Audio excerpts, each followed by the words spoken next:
year was 2027.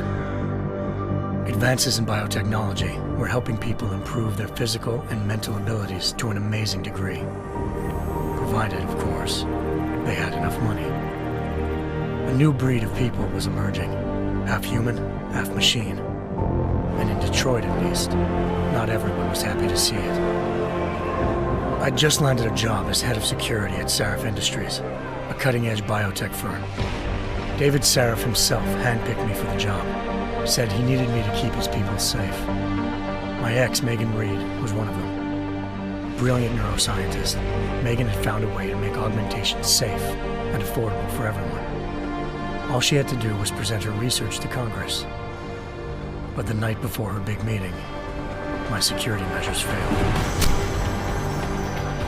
A team of Black Op mercenaries stormed into Sarif headquarters, massacring everyone in sight. 3 of the mercs were heavily augmented walking tanks. Their mission? Take out Megan and her team. I tried to stop them, but their leader tossed me through a plate glass wall. Last thing I heard as his bullets slammed into my brain was Megan's dying scream. I should have died with her. Only I didn't. High-end military-grade enhancements saved my life. The best augmentation Sarif's money could buy. It took me half a year to get a feel for her. Should have taken longer. But 6 months into my recovery, Sarif Industries was attacked again. This time, by a radical group of pro-human purists. Violent, militant, and fanatically opposed to human augmentation. They claimed to be members of Humanity Front, a non-profit organization that wanted the UN to limit biotechnology research. The thugs broke into Sarif's factory and found machinists working overtime on a top-secret military augment called the Typhoon. Sarif sent me to retrieve it, and when I did, I found one of the so-called purists next to it, wired with cerebral implants, trying to download its classified specs. Obviously, something more was going on. The Aug killed himself before I could question him. Sarif ordered me to dig deeper, so with the help of Frank Pritchard, Sarif's head of cybersecurity, I did. Turns out a second hacker had been controlling the Aug's actions from somewhere off-site. Pritchard and I tracked his signal to a secret FEMA internment camp in Detroit. The Black Op mercenaries were there. The same mercs who'd left me for dead 6 months before. Figured they'd try again when they saw me. It wasn't so easy for them this time. I took out the tank named Barrett, even got him to give me a new lead.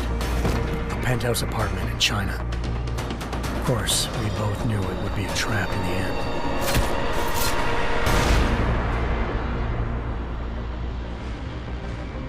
Hengsha Island, China. Home to a city so crowded, they had to build a second city on top of it. Trying to find clues in Hengsha wouldn't be easy. Lucky for me, I wasn't alone.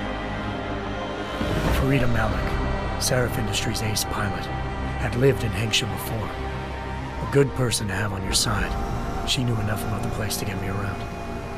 Malik dropped me in the lower city, close to the penthouse Barrett had told me about.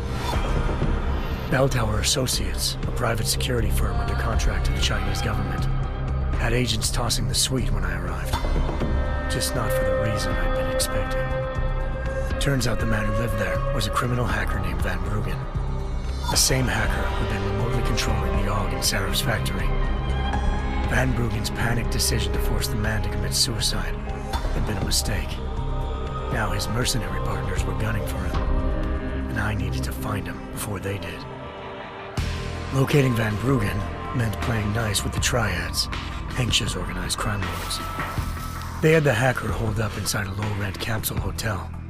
By the time I found him, Van Bruggen had no qualms giving up the woman who hired him. Zhao Yunru, president of the Taiyang Medical Corporation. According to Van Bruggen, Zhao wanted to monopolize the augmentation industry and had hired Black Op mercenaries to destabilize her competition. Sarif Industries was at the top of her list. To prove this, I needed to get inside TYM and grab a surveillance hologram off a server. I suspected Van Bruggen was hiding something when he told me this, but nothing could have prepared me for what I saw. Megan wasn't dead. She and her 4 best researchers had been kidnapped, spirited away somewhere while their kidnappers made it look like they were dead. Desperate to learn more, I confronted Zhao in her penthouse. She claimed to be a pawn in a bigger plan, and hinted at a group so powerful it controlled global interests at a whim. Then she slipped into a panic room and hit the alarm, forcing me to make a very quick exit. I figured Zhao was lying, but part of her confession made sense. David Sarif had been worried about his people. So worried, he'd required all of them to have subdermal locator devices surgically implanted. The GPOs would have been broadcasting the day of the attack. But Zhao said a single call to Picus, the world's leader in global 24-hour satellite news, had turned those signals off. I needed to fly to Picus headquarters in Montreal if I wanted to learn more.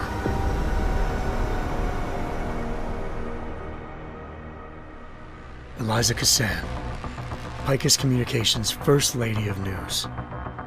Malik thought I was reaching when I told her Eliza was involved in this. The world's most famous news anchor, working with a mercenary hit squad. But when I confronted Cassan in her office, she freely admitted to jamming Detroit's satellites the night Megan's team had been taken.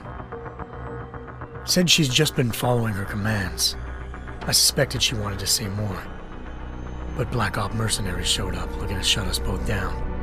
And just like that, the Eliza I'd been talking to disappeared. The Mercs were led by an augmented killer I'd crossed paths with twice before, Fedorova, a woman who'd made silence her best friend. She waited for me to track Eliza's transmission to a secret server room underneath the Picus complex, then jumped me from behind. A deadly fight ensued. I made sure she never moved silently again.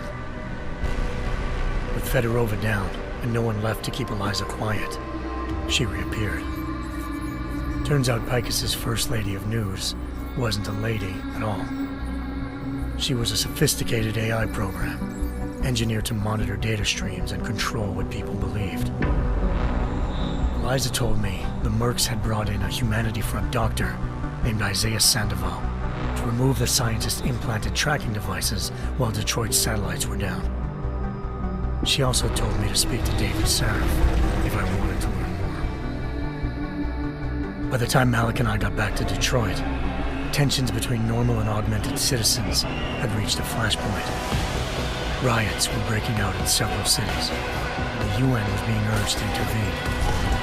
Sarif was trying hard to convince Hugh Darrow, the inventor turned philanthropist who'd once been a leading proponent of enhancement technologies, to help stop a possible regulatory vote. Sarif had a lot riding on Darrow. Megan's discovery would have given millions of people the chance to evolve beyond their normal human abilities, and at the same time catapulted Sarif Industries to the top of the Fortune 500. According to Sarif, Megan's kidnappers knew this, and didn't want people evolving unless they controlled how it was done. He called his enemies Illuminati, and urged me to keep searching. Determined to do so, I tracked down Sandoval via America's most outspoken augmentation opponent, Bill Taggart, Sandoval's boss and founder of Humanity Front. Sandoval admitted to operating on Megan's team when I confronted him, but said he hadn't removed their GPLs. He'd merely switched them to a different frequency. Pritchard was able to trace one of the signals to China. Malik and I immediately took off in pursuit. Unfortunately, the Illuminati were one step ahead.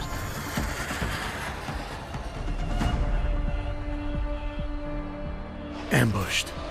Shot out of the sky by Bell Tower Associates, seconds after entering Hengsha's airspace. Malik's piloting skills saved me. After a tense and bitter struggle, I escaped into Lower Hengsha. The tracking signal I was following led straight to the Triads, or more specifically, to the augmented arm of Tong Si-hung, leader of a gang of augmentation harvesters. Tong said they'd taken the arm off a corpse, which Bell Tower had left at their door, meaning at least one of Sarif's scientists was dead. Maybe not the rest of them, though. Tong pointed me to a port used for human trafficking and helped me slip aboard a bell tower ship. It was sailing to Rifleman Bank Station, a military base in the South China Sea. Bell Tower was holding kidnapped civilians as prisoners there, and using them to perfect the Chiron project, a human-computer interface that left most of its test subjects dead. My search for Megan would have ended then, if not for a mysterious ally named Quinn.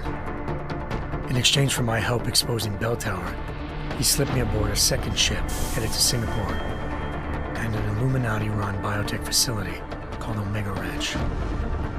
3 of Serif's scientists were there, forced by their captors to create a technology capable of remotely shutting down augmented abilities. Thanks to an emergency recall notice issued by the World Health Organization, millions of people all over the world already had the biochip installed. With the help of the scientists, I tracked Megan to a private section of the ranch. There, I ran into Yaron Namir, the walking tank who'd put a bullet in my brain the first time we met. He'd teamed up with Zhao and was hoping to catch me off guard. Their little ambush didn't work. I found Megan in a suite belonging to Hugh Darrow, the billionaire philanthropist who'd Sarif had called on for help.